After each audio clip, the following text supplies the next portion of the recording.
আপনার কি কখনো মনে হয়েছে আমরা নামের শেষে যে পদবী ব্যবহার করি সেটা কেন ব্যবহার করি, তার আসল কারণ কি?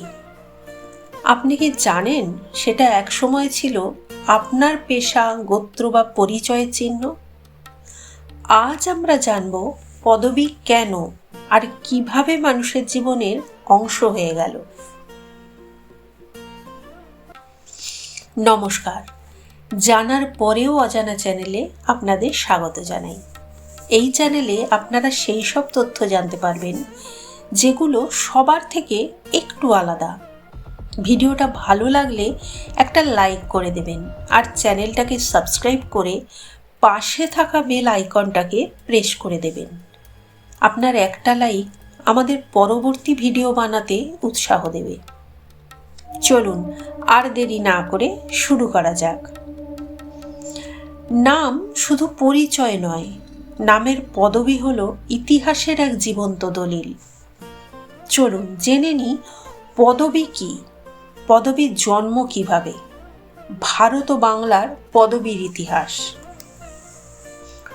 পদবী কিভাবে হলো এটা বলতে গেলে প্রাচীনকালে মানুষের শুধু নাম থাকতো, কিন্তু মানুষের সংখ্যা ক্রমশ বাড়তে লাগলো, সমাজ বড় হলো, ফলে একই নামের অনেক মানুষ হয়ে গেল।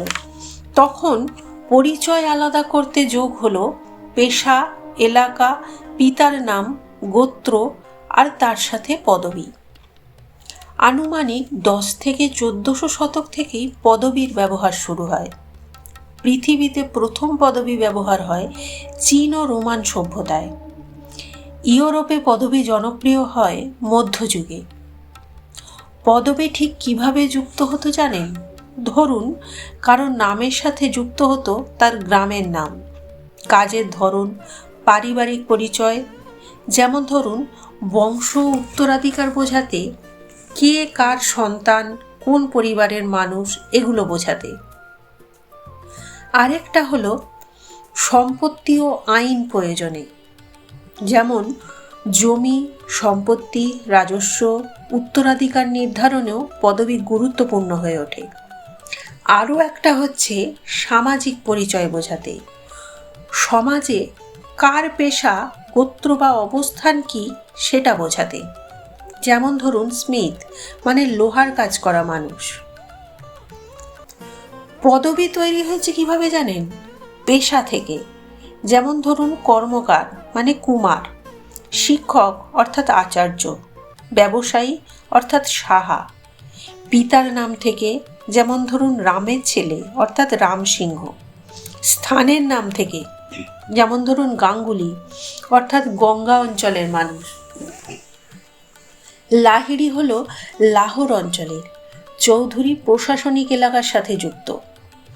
গোত্র বা বংশ থেকে, যেমন ধরুন কাশ্যপ, ভরদ্বাজ, ভট্টাচার্য, রাজপুত, ব্রাহ্মণ, পাঠান ইত্যাদি। উপাধি বা সম্মান থেকে, চট্টোপাধ্যায়, মুখোপাধ্যায়, খান, সাহেব, দত্ত ইত্যাদি। আবার দেখুন প্রাচীন যুগ বা বৈদিক যুগে গোত্র বেশি গুরুত্বপূর্ণ ছিল, তখন কিন্তু পদবীর ব্যবহারটা খুব সীমিত ছিল। মধ্যযুগে রাজা মহারাজারা উপাধি দিতেন। পেশা ও সামাজিক অবস্থার ভিত্তিতেই পদবী গড়ে ওঠে।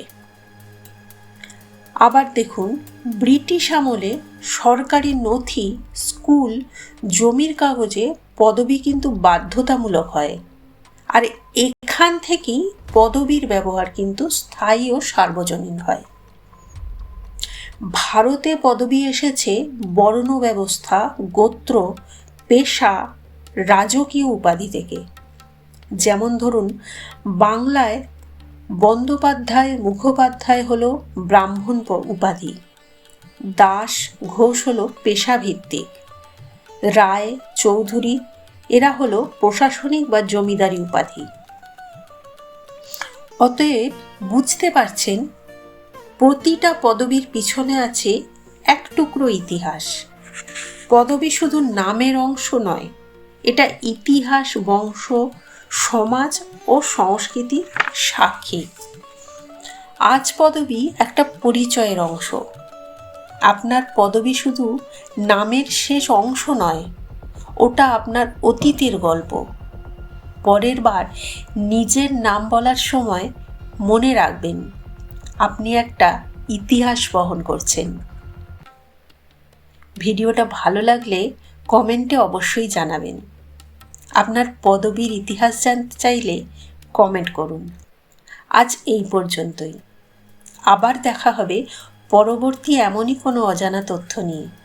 ততক্ষণ ভালো থাকুন, সুস্থ থাকুন, আর দেখতে থাকুন জানার পরেও অজানা সব তথ্য। নমস্কার।